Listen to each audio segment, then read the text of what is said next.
सतेंद्र जैन के मसाज से पूरा लोकतंत्र भारत का शर्मसार हुआ था।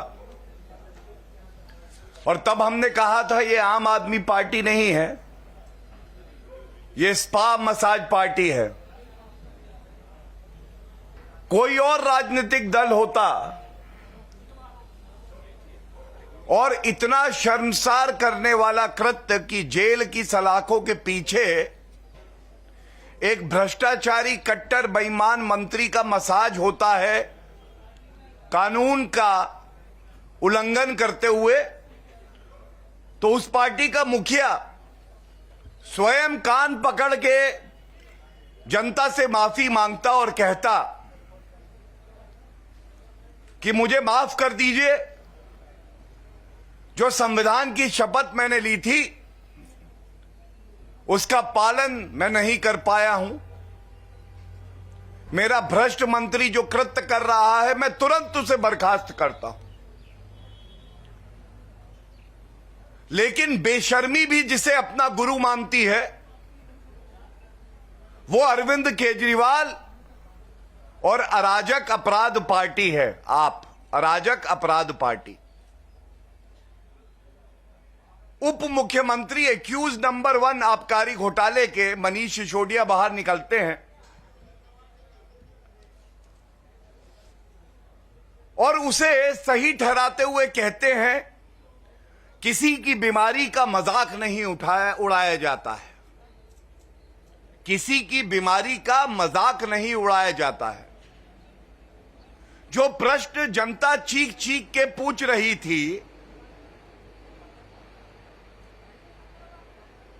ये जेल के अंदर एक अभियुक्त के साथ 4 लोग क्या कर रहे हैं, मसाज चंपी क्यों चल रहा है, क्यों उन्होंने कैदी के कपड़े नहीं पहने हैं, क्यों मिनरल वाटर, टीवी और एसी की सुविधा वहां है, इसका कोई उत्तर उस दिन नहीं मिला था। यह दिखाता है आज अराजक अपराधी पार्टी किस तरह से कानून का उल्लंघन करके बड़ी बेशर्मी से एक ऐसे कृत्य को जो सबको शर्मसार करता है सही बता देती है। हमने उस दिन भी पुरजोर तरीके से बात उठाई थी और आज की जो प्रेस कॉन्फ्रेंस है, क्योंकि मैं पेशे से वरिष्ठ अधिवक्ता भी हूं, बहुत जिम्मेदारी से हम लोग ये मुद्दा यहां उठा रहे हैं। और एक बात कहूंगा, बहुत से तथ्य ऐसे हैं जिनकी जानकारी होने के बावजूद, क्योंकि देश का कानून ये उम्मीद हर नागरिक से करता है और खासकर विश्व का सबसे बड़ा राजनीतिक दल होने के नाते एक बड़ी जिम्मेदारी भारतीय जनता पार्टी की है। बहुत से ऐसे तथ्य हैं जो कि हम आपके समक्ष नहीं रखेंगे, लेकिन यह दिखाने का प्रयास जरूर करेंगे कि किस तरह से अरविंद केजरीवाल को तुरंत बिना विलंब किए 2 कार्य करने चाहिए। पहला, पूरे देश से माफी मांगे। ये जो मंत्री है सतेंद्र जैन, इस मंत्री को 1 सेकंड भी मंत्री पद पर बने रहने का कोई हक नहीं है। और यह मैं इसलिए कहता हूं क्योंकि जब हमने यह मुद्दा उठाया कि अंदर मसाज चंपी चल रही है, एक चंपी सर पे होती है, उसका रीढ़ की हड्डी से कोई लेना देना नहीं है। अगर आपको इलाज की जरूरत भी होती है तो प्रिजन एक्ट है, जेल मैनुअल है, अनुमति लेनी होती है। न्यायालय भी हस्तक्षेप करता है, अनुमति देता है। आज जो खुलासा हुआ है, मीडिया के कई चैनलों ने भी चलाया है, ये जो व्यक्ति मालिश कर रहा है सतेंद्र जैन की, चंपी कर रहा है, ये एक अभियुक्त है अभियुक्त है एक संगीन जघन्य अपराध के मामले में POCSO act, prevention protection of children from sexual offences act, protection of children from sexual offences act, इसकी धारा 6 है। धारा 6 पॉक्सो एक्ट की 376 इंडियन पीनल कोड का और तमाम और धाराएं हैं जिसका मुकदमा इस पे चल रहा है। और मैं आपके समक्ष धारा 6 रखना चाहता हूं। धारा 6 पॉक्सो की कहती है, punishment for aggravated penetrative sexual assault. Whoever commits aggravated penetrative sexual assault shall be punished with rigorous imprisonment for a term which shall not be less than 10 years, but which may extend to imprisonment for life, and shall also be liable to fine. Note करिए, POCSO act इसलिए बना था, ये एक विशेष कानून है, special act है। हमारे देश के बच्चों को कैसे सुरक्षित रखें उन दरिंदों से जो हमारे देश के बच्चों को भी टारगेट करते हैं, उन पे सेक्सुअल असॉल्ट करते हैं। और धारा इतनी गंभीर है कि इसकी सजा आजीवन कारावास है। 376 रेप। तो आज यह जरूर पूछा जाएगा कि ऐसा व्यक्ति जो कि अभियुक्त है इतने संगीन अपराध में, एक सिटिंग मंत्री को, सत्येंद्र जैन, जिनको कट्टर ईमानदार का सर्टिफिकेट अरविंद केजरीवाल देते हैं, ये अभियुक्त दूसरे अभियुक्त कट्टर बेईमान को मसाज कैसे दे रहा है? क्या यह नहीं दिखाता कि वीवीआईपी कल्चर तो एक बात है, किस तरह से एक मंत्री जिसको अरविंद केजरीवाल का संरक्षण प्राप्त है, कानून की अनदेखी करता है, उसे तार तार करता है और एक अभियुक्त को बुलाता है अपने सेल में।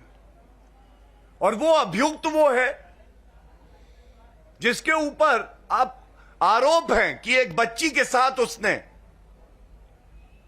दुराचार किया है, बलात्कार किया है। यह कैसे संभव हुआ? यह केवल तभी संभव है जब अरविंद केजरीवाल अपने भ्रष्ट मंत्री को खुली छूट देते हैं। मुझे इससे कोई फर्क नहीं पड़ता अरविंद केजरीवाल जी की सोच है कि वो बच्ची जो हमारी बच्ची है उसको इंसाफ मिले। उसके परिवार वालों का दर्द अरविंद केजरीवाल जी का दर्द नहीं है।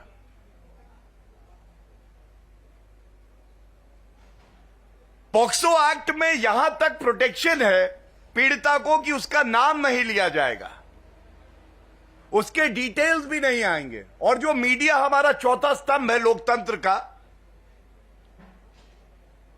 कितना संवेदनशील मामला होता है कि किसी बच्ची के साथ ऐसा जघन्य अपराध हो तो हमारा कानून कहता है कि उसके डिटेल्स, उसका नाम, उसकी रिपोर्टिंग बड़ी जिम्मेदारी से होगी। और यहां पे एक मुख्यमंत्री संविधान की शपथ लेके कहता है कि मैं संविधान की रक्षा करूंगा। नागरिकों के लिए सुरक्षा कवच बनना था, लेकिन यह कहना गलत नहीं होगा कि रक्षक आज भक्षक बन गया। जिसको सुरक्षा कवच बनना था, आज वो सुरक्षा कवच तो है, लेकिन वो सुरक्षा कवच है अपने भ्रष्टाचारी मंत्री का। सुरक्षा कवच वो बन गया एक अपराधी का जिसने प्रथम दृष्टया बलात्कार जैसा जघन्य अपराध किया है। और ये 2M का मामला है। अभी तक एक और अभियुक्त हैं, जेल से चिट्ठी लिख रहे थे कि अरविंद केजरीवाल के इशारे पर भ्रष्ट मंत्री सतेंद्र जैन प्रोटेक्शन मनी मांगते हैं। चिंताजनक था, पीड़ाजनक था।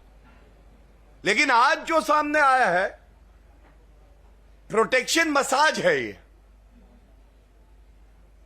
चिंता होती है कि एक अपराधी मसाज देगा, बदले में अरविंद केजरीवाल उसको प्रोटेक्शन देंगे। यह पूछा नहीं जाएगा।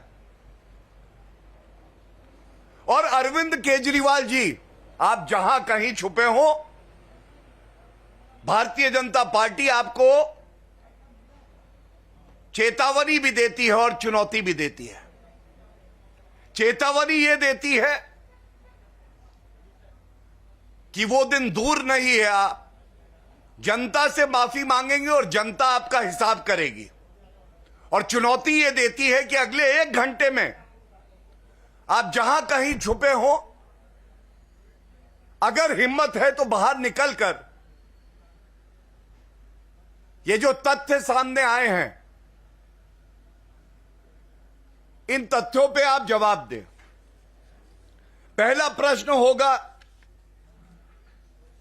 अरविंद केजरीवाल जी, आप मुझे यह बताइए, और आपको बताना पड़ेगा क्योंकि यह जनता पूछ रही है, यह हमारी बच्ची का मामला है, उसको इंसाफ दिलाने का मामला है।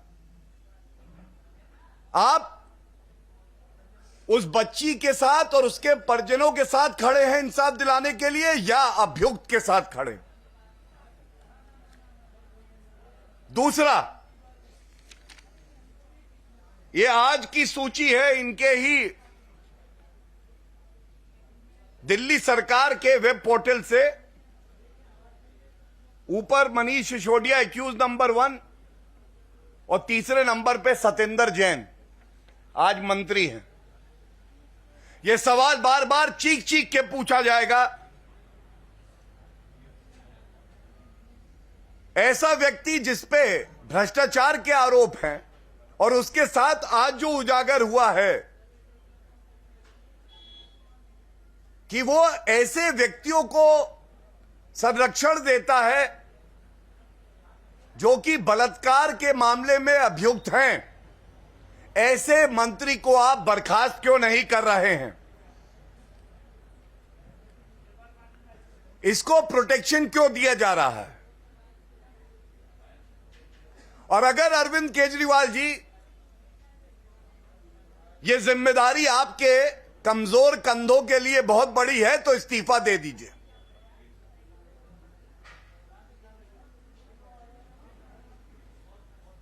यह कहना गलत नहीं होगा,